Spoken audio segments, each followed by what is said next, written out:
Always a pleasure to get a chance to talk with you.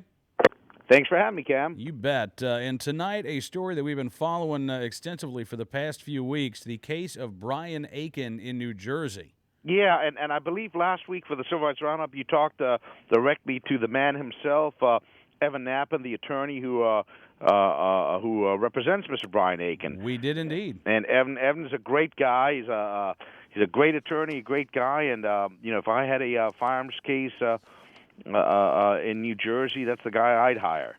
But let's talk about that case. Show you again. There's just some places, Cam, where the authorities will do anything to imprison a law-abiding gun owner. Yeah, no kidding. And we keep on hearing about these laws being passed, and they're not intended to hit the good guys. They're intended to go after the bad guys. But that's not what's happening.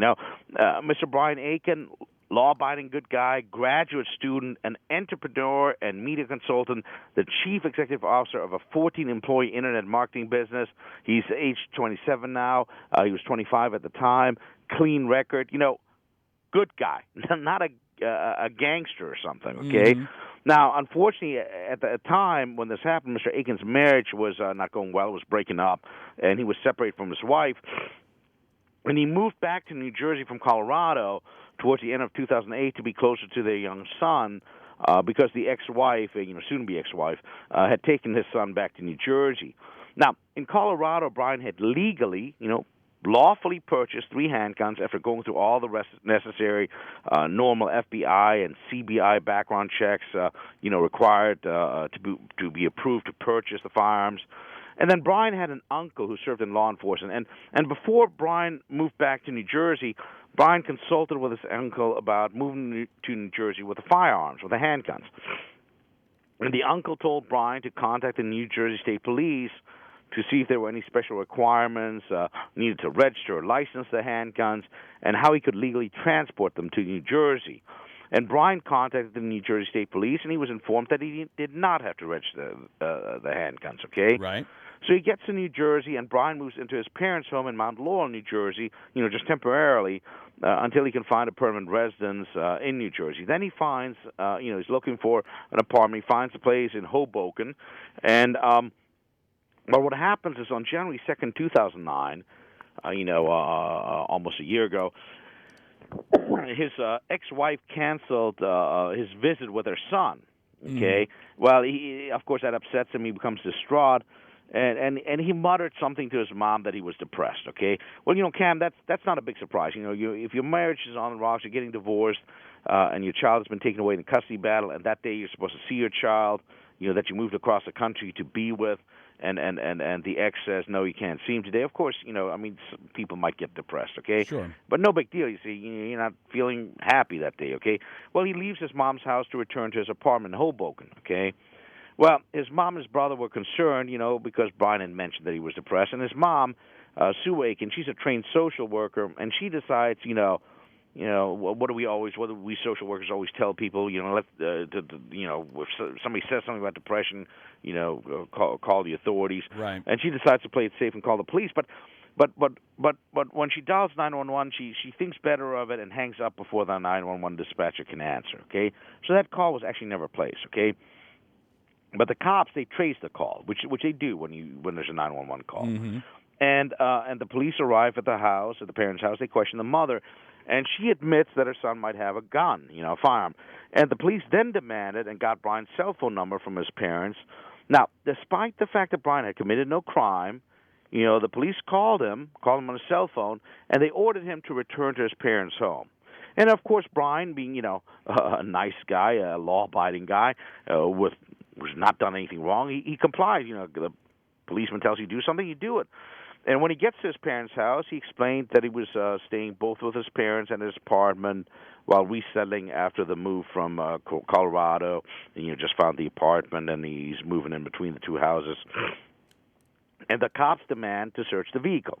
Now, Brian gave them consent to search the vehicle, okay? So they search the vehicle, and in the trunk of the vehicle, the police find Brian's legally purchased guns and ammunition, namely 3 unloaded handguns, ammunitions, and magazines. And then, of course, the New Jersey police charged Brian under New Jersey law with unlawful possession of a handgun, unlawful possession of large-capacity ammunition magazines, and unlawful possession of hollow point ammunition. Okay? Mm-hmm. Problem here is, Cam, Brian's firearms were unloaded and secured for transport as required by the Federal Firearms Owners Protection Act and New Jersey state law. Okay? So they were legally, lawfully possessed. Brian also raised the defense that New Jersey's ban on large-capacity magazines was unconstitutional because the New Jersey law effectively and retroactively makes criminal the possession of a magazine that was lawful when purchased. And the hollow point ammunition, that's not illegal either. You know, you're allowed to possess that, okay? Mm-hmm. Now, specifically, New Jersey statute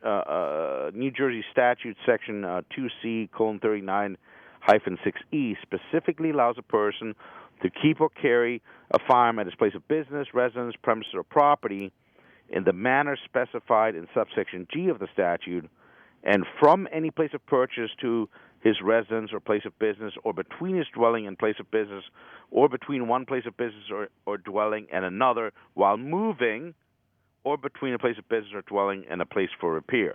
Okay, so while moving. While moving is specifically in there, or another while moving, okay? One place of dwelling and another while moving, okay?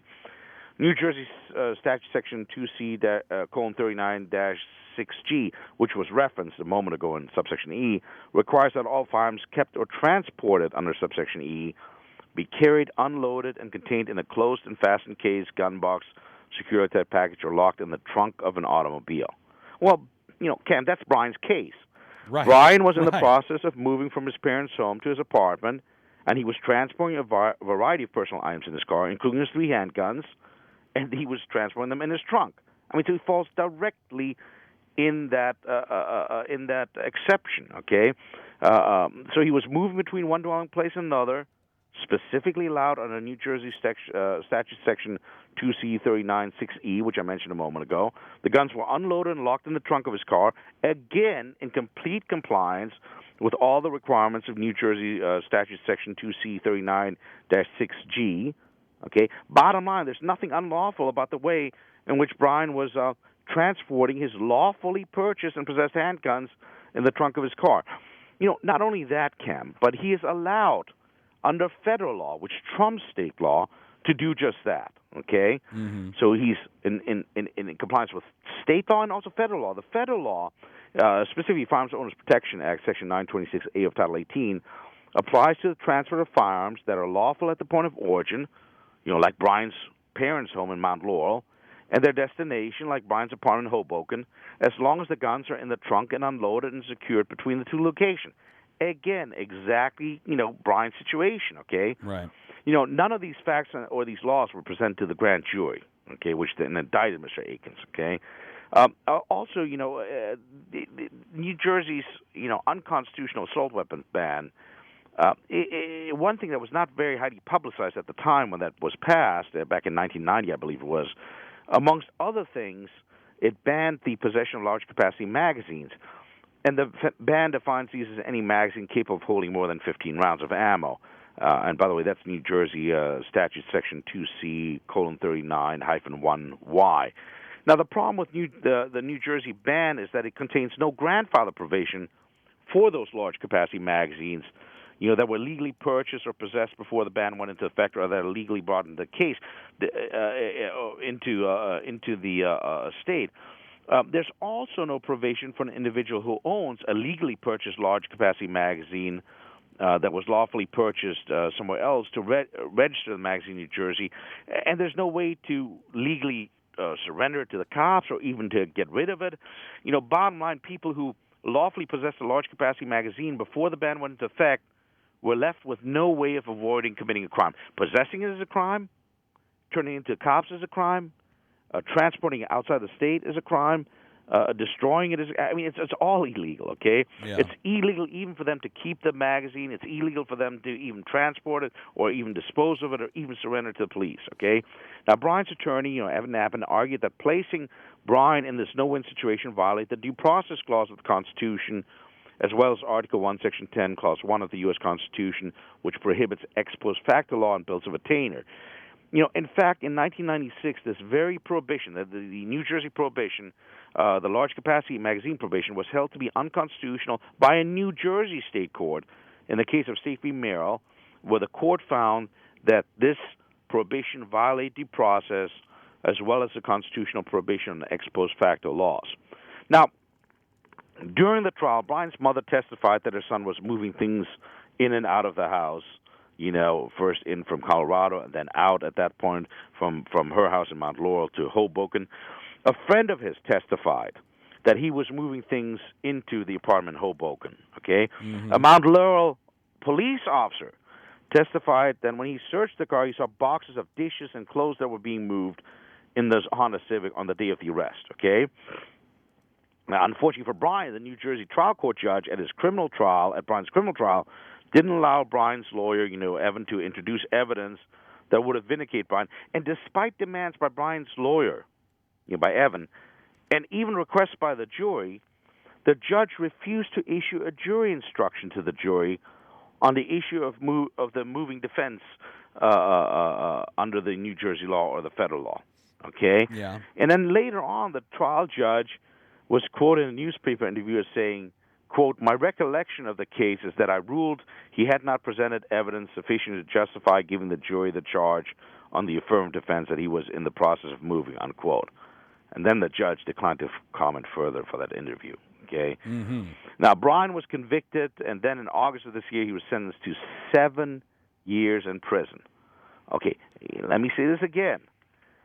27-year-old guy now, 25-year-old guy when this happened, no record, clean record, law-abiding guy, graduate student, entrepreneur, media consultant.